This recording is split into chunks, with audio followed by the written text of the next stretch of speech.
nak buat hot latte. Jom. Memula ambil timbang dan portafilter. Timbang portafilter, jadikan kosong. Lepas itu, masukkan mesin blender, tekan button, dapat 18 gram. Ambil botol filter, timbang balik, jadikan dapat 18 gram.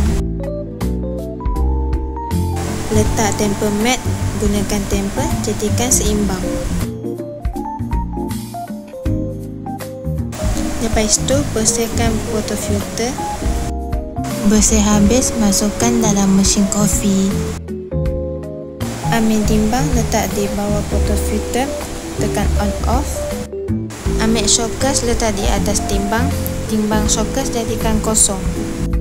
Tekan button mesin, ambil masa espresso dalam 20 hingga 30 saat, akan dapat 36 gram. Kerana ini formula dia 1:1. Dah dapat 36 gram dalam masa sebenar, berhentikan mesin. Keluarkan shot glass.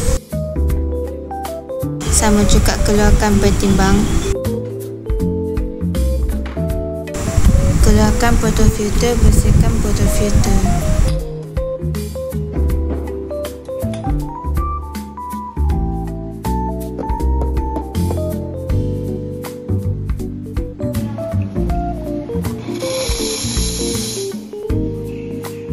Seterusnya, kita steam susu. Bagi susu, jadikan panas.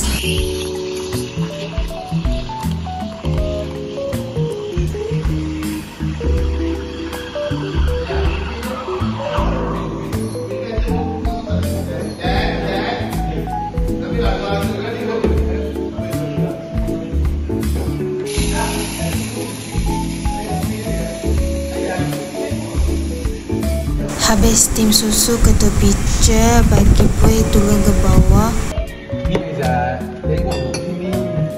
Bubuk espresso dalam cawan.